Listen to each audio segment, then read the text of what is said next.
இருக்கும்போது, நீங்கள் உயிருடன் இருக்கும்போது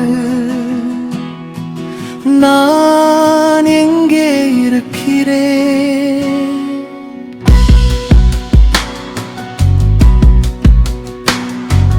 குழந்தையே அவள் கொடுத்தாள் போல் ஒரு மனிதராக நான் வாழ்கிறேன். பூமியின் மாம்சம் எலும்புகள் இரத்தத்தாலான இந்த உடலில் என்னுள் நெருப்பும் நீரும் இருக்கின்றன. நான் சுவாசிக்கும் காற்றும் இந்த உலகத்துக்குரியது. என் உள்ளத்தின் ஆழத்தில் அறிவேன், நான் தொடர்ந்து வாழ்கிறேன். வாழ்க்கையின் நீர்களை போலவும் கடலின் உப்பை போலவும் நான் தொடர்ந்து வாழ்கிறேன். ஆனால் இன்னும் தெரியவில்லை வாழ்க்கையின் நீர்களும் கடலின் உப்பும் கரையும் இடம்.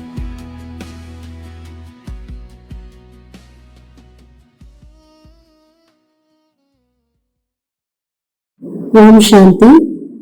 டாக்டர் சச்சின் பாயினுடைய இங்கிலீஷ் பட்டி, தூய்மையான வாழ்க்கை, பிரம்மச்சரிய புரட்சி, 5வது நாள்.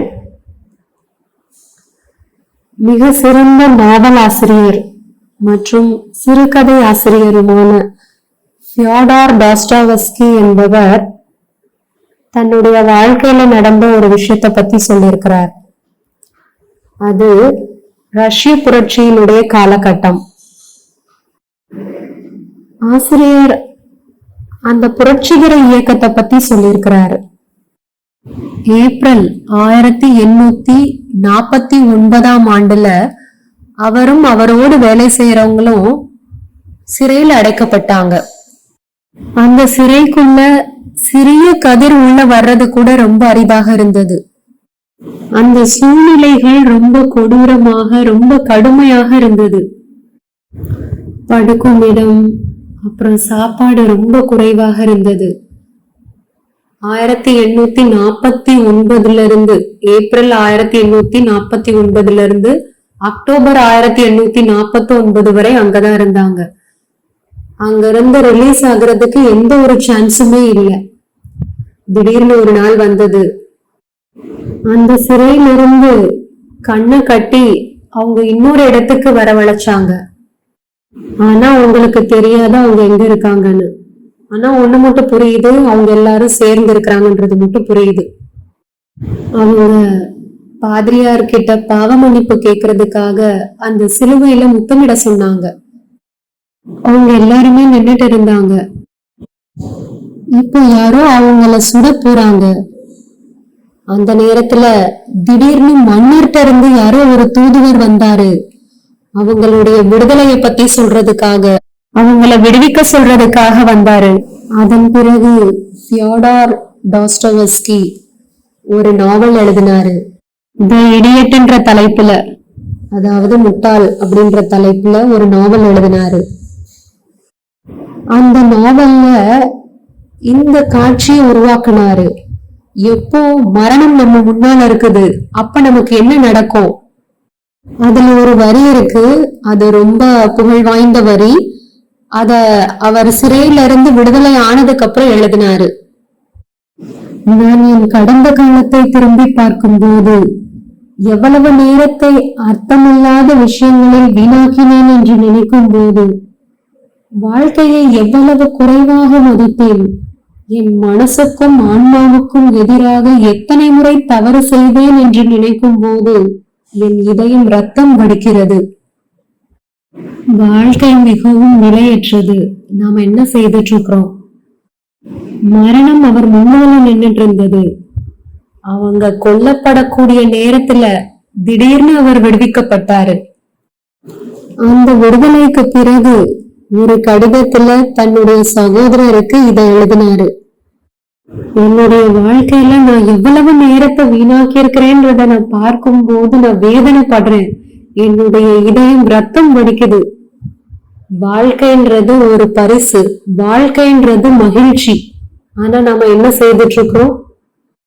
தவறுகள்ல, பிழைகள்ல, முட்டாள்தனமான செயல்கள்ல நம்மளுடைய நேரத்தை வீணாக்கிட்டு இருக்கிறோம். பிராமண வாழ்க்கையினுடைய ஒரே ஒரு கடமை கடவுளை அன்பு செய்யறது. அதுதான் நேற்றைய சாக்கார முரளி. இதை விட உயர்ந்த கடமை வேற எதுவுமே இல்லை. அன்பு செய்வதை காட்டிலும் பெரிய கடமை வேற எதுவுமே இல்லை. மேலும் கடவுளை மட்டுமே எப்போதுமே கடவுளை மட்டுமே அன்பு செய்வது. இன்னைக்கு சாக்கார முரளியில பாபா சொல்றாரு, சில குழந்தைங்க இருக்கிறாங்க, என்ன குறைவா அன்பு செய்யறாங்க. மேலும் அவர்கள் ஒருவருக்கொருவர் அதிகமா அன்பு செய்து காதலன் காதலி ஆயிடுறாங்க. மேலும் நான் அத சொன்னேன்னா அவங்க துரோகிகள் ஆயிடுவாங்க. இது கடவுளின் நேரடியான கட்டளை. எல்லோரையும் அன்பு செய்யுங்க. அவரை மட்டும் எப்போதும் அவரை மட்டுமே அன்பு செய்யுங்க. ஒருவேளை நீங்க என்னைய விட வேற யாரையாவது அதிகமா அன்பு செஞ்சீங்கன்னா நீங்க ஒரு துரோகி. நிறைய நேரம் முட்டாள்தனமான உறவுகள்ல செலவிடப்படுது. நிறைய நேரம் மனசிதறல்கள்ல செலவிடப்படுது. மனசிதறல்கள் சிங்கங்களாக இருக்கக்கூடிய டிஜிட்டல் சர்க்கஸ்ல நாம வாழ்ந்துட்டு இருக்கிறோம். தேவையில்லாம டைம் வேஸ்ட் பண்றோம். இது 5000 ஆண்டுகள்ல ரொம்ப முக்கியமான தருணம். இதுல ஒவ்வொரு செகண்டும் ஒவ்வொரு வருடம் மாதிரி. நேத்து நாம பார்த்தோம், ஒவ்வொரு எண்ணமும் முற்றிலும் தூய்மையாக இருக்கணும். தூய்மையாக மட்டுமே எப்போதும் தூய்மையாக மட்டுமே இருக்கணும். இன்னைக்கு இந்த சீரீஸினுடைய 5வது நாள், தூய்மையான வாழ்க்கை. கவனத்தின் யுத்த களத்தை பத்தி இன்னைக்கு நாம டிஸ்கஸ் பண்ணலாம். நம்மள எது சாப்பிடுது? நம்மளுடைய கவனத்தை எது ஈர்க்குது? எங்கெல்லாம் கவனம் போகுதோ அங்க எனர்ஜி பாயுது. மொத விஷயம் டிஜிட்டல் ஹிப்னாசிஸ், டிஜிட்டல் வசியம். கடந்த காலத்துல ஒருத்தர் காதலிக்கிறாங்கன்னா அது நபரை காதலிச்சாங்க. இப்போ ஸ்கிரீனை காதலிக்கிறாங்க. ஸ்கிரீன்ல எந்த ஒரு நம்பிக்கையும் கிடையாது. ஸ்கிரீன்ல எந்த ஒரு ஆத்மாவும் இல்லை. இது நரம்பு மண்டலத்துக்குள்ள நேரடியாக போகக்கூடிய ஒரு குழாய்.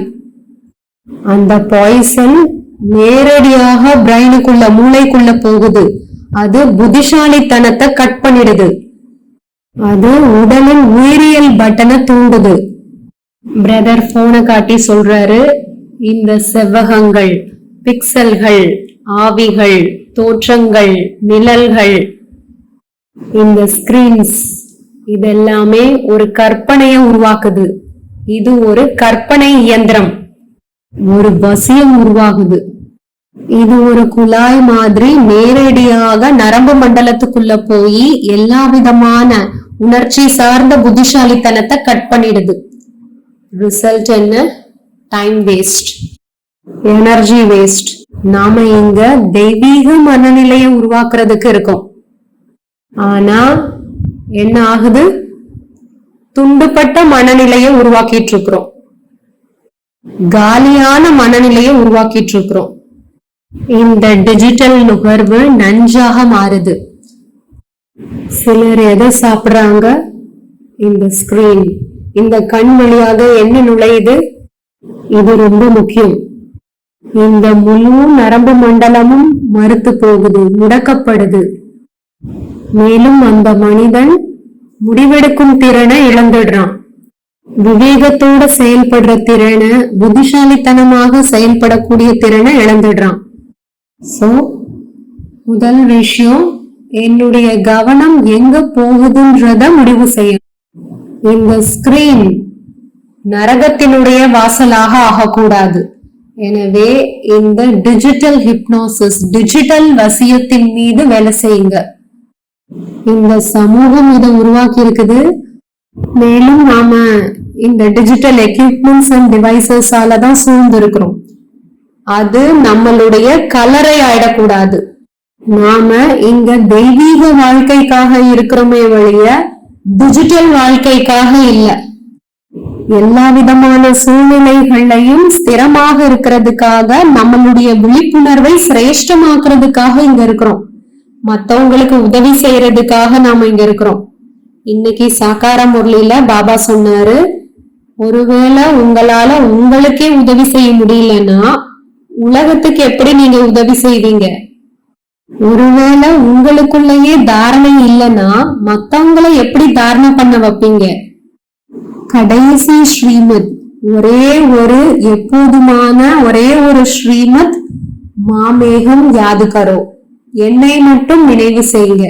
இதுதான் கடைசி ஸ்ரீமத். நினைவு, என்னை மட்டும் நினைவு செய்யுங்க. நீங்க ஒருத்தருக்கு ஒருத்தர் நினைவு செய்யறதுக்காக இங்க இல்ல. ஒருத்தருக்கு ஒருத்தர் காதலன் காதலி ஆகிறதுக்காக இங்க இல்ல. நீங்க எதுக்காக இங்க இருக்கிறீங்க? உங்களுடைய நோக்கம் என்ன? உங்களுடைய புத்திய என்னோட இணைக்கிறதுக்காக இங்க இருக்கிறீங்க. ரெண்டாவது, எக்காலஜி ஆஃப் மைண்ட், மனதின் எக்காலஜி. எக்காலஜின்றது உயிரினங்கள் மற்றும் சுற்றுப்புறத்தை பற்றிய ஒரு படிப்பு. மனதுல நாம எதை உள்வாங்குறோம்? ஒருவேளை நாம நியூஸ மட்டுமே உள்வாங்கிட்டு இருக்கிறோம், சீப்பான என்டர்டைன்மெண்ட்ஸ். ஒருவேளை நீங்க அழுக்க மட்டுமே உள்வாங்கிட்டு இருக்கிறீங்க, நீங்க உலகாய என்டர்டைன்மெண்ட்ஸ மட்டுமே உள்வாங்கிட்டு இருக்கிறீங்க, உலகாய புறணைகளை மட்டுமே உள்வாங்கிட்டு இருக்கிறீங்கன்னா மனதினுடைய நிலை என்னவாக இருக்கும்? இந்த மனம் ஸ்திரமாக இருக்குமா? ஆன்மீகத்திற்கு முற்றிலும் ஸ்திரமான மனம் வேண்டும். அது ரொம்ப தீவிரமான தூய்மைனால மட்டும்தான் வரும். எந்த மனம் பற்றுதல் இல்லாம இருக்குதோ, எந்த மனம் இந்த உலகத்தினுடைய எந்த விஷயத்தின் மீதும் பற்றுதல் இல்லாம இருக்குதோ, ஒரு முற்றிலும் விடுபட்ட ஒரு மனம்.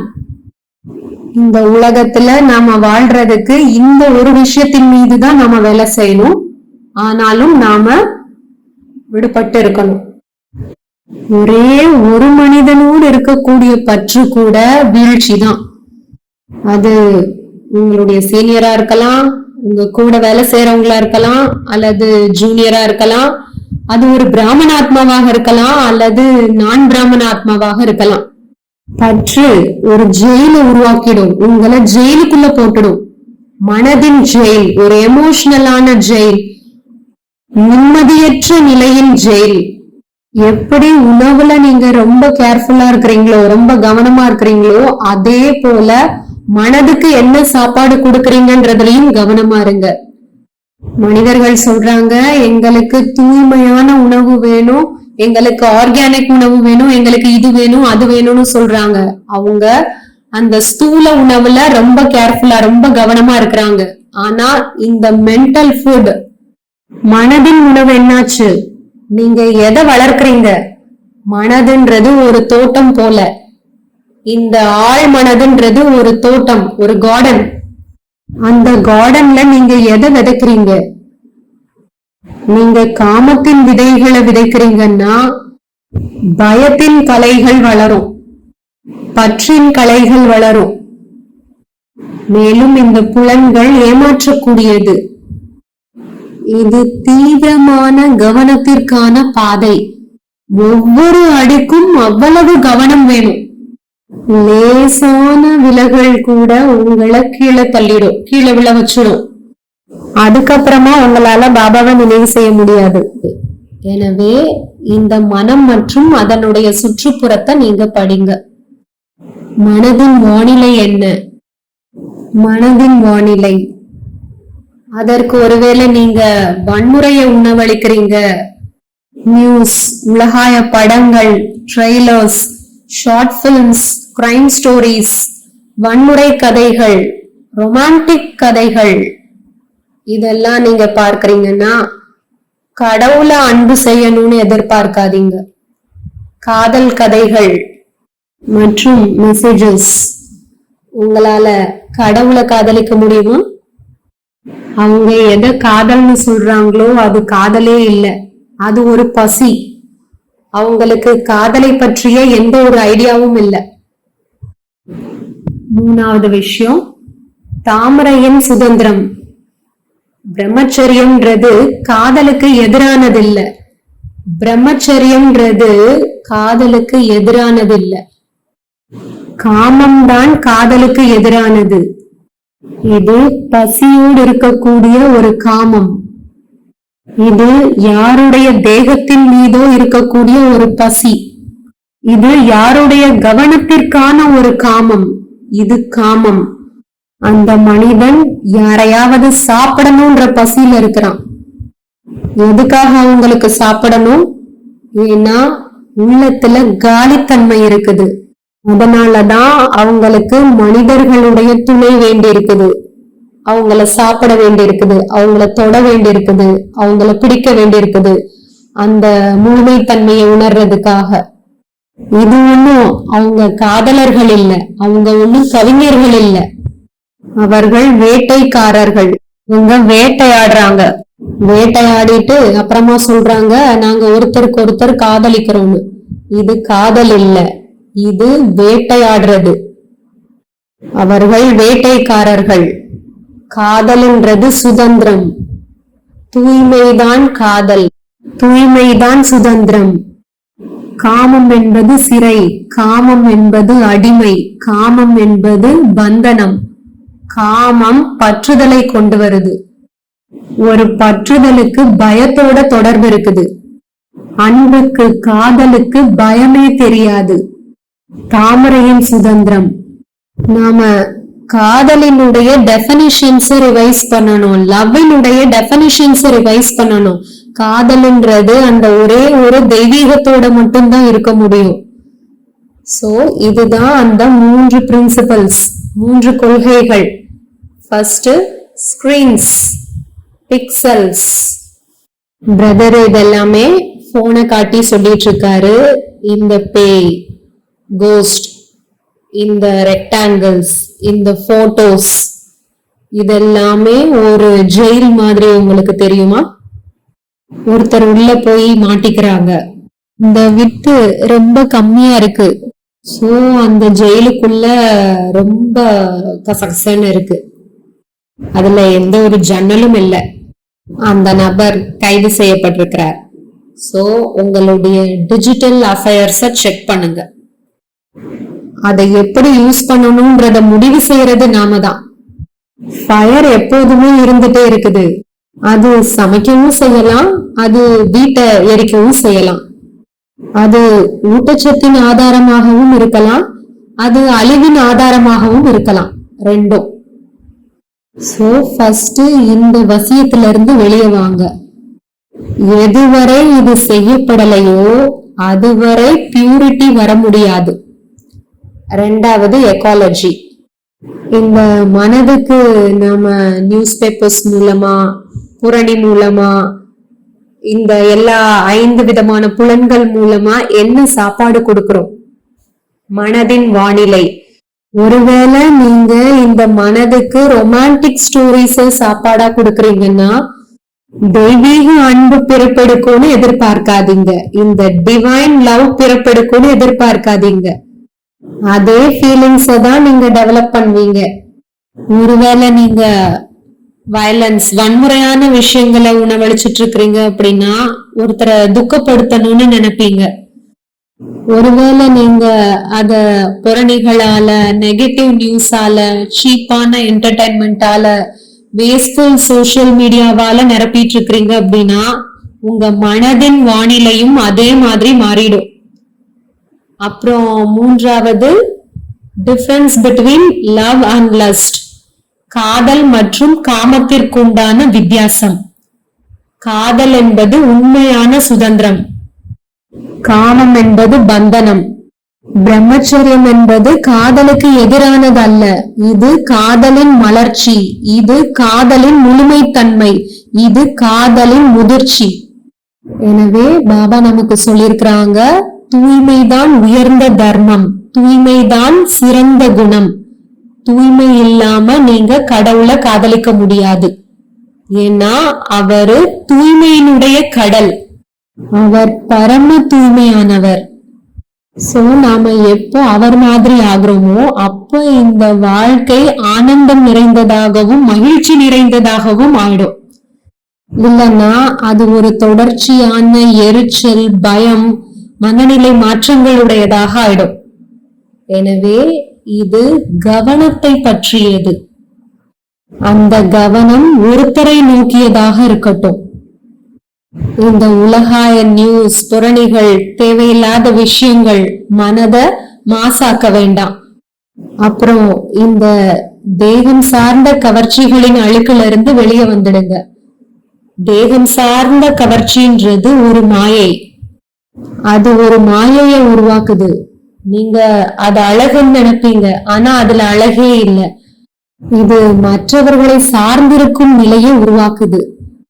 ஆன்மீக வாழ்க்கைன்றது ஒரு பாதை. இது ஒரு தனிமையான பயணம். ஒருவேளை ஒரு தனி நபர் உங்களுடைய பார்ட்னராகவோ உங்களுடைய துணைவனாகவோ அல்லது ஃப்ரெண்டாகவோ ஆனாங்க அப்படின்னா 100% கீழே விழுகிறதுக்கான சான்ஸ் இருக்குது. 99% இல்ல, 100%. இது தனிமையான பயணம், சோலோ ஜேர்னி. நீங்க தனியா நடக்கணும், எல்லாமே தடையாயிடும். எனவே தனியா போங்க, தனியா நடங்க, பற்றுதல் இல்லாம ஃப்ரீயா. மேலும் எதுவுமே இல்லாம, எந்த ஒரு கவலையும் இல்லாம நடங்க. ஒருவேளை மனிதர்கள் விமர்சிக்கிறாங்க, உங்களை எதிர்க்கிறாங்க அப்படின்னா அந்த விமர்சனத்தை எப்படி மேனேஜ் பண்றது? விமர்சனத்தை எப்படி கையாள்றது?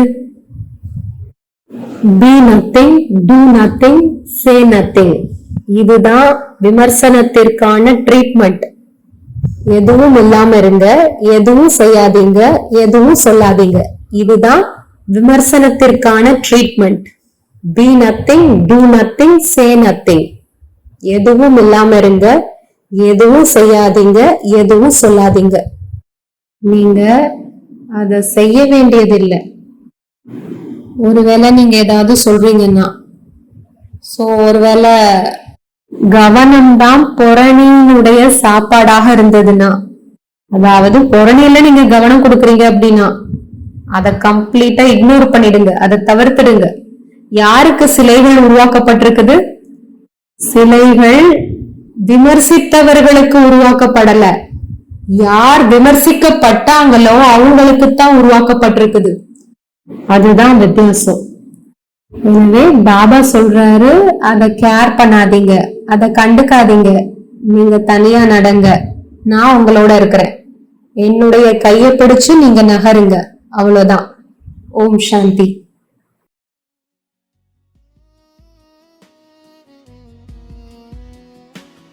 ஒரு காற்று உள்ளது, அது வீசுகிறது, அது இடிக்கிறது. மழைகள் வந்து செல்கின்றன இந்த சமவெளிகளில்.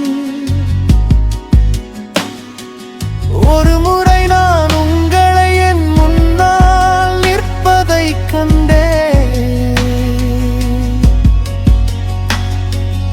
இப்போது நான் இங்கே முற்றிலும் தனியாக இருக்கிறேன். என் உள்ளத்தின் ஆழத்தில் அறிவேன், நீங்கள் தொடர்ந்து வாழ்கிறீர்கள். வாழ்க்கையின் நீர்களை போலவும் கடலின் உப்பை போலவும் தொடர்ந்து வாழ்கிறேன். ஆனால் எங்கும் செல்லவில்லை. வாழ்க்கையின் நீர்களும் கடலின் உப்பும் அனைத்தும்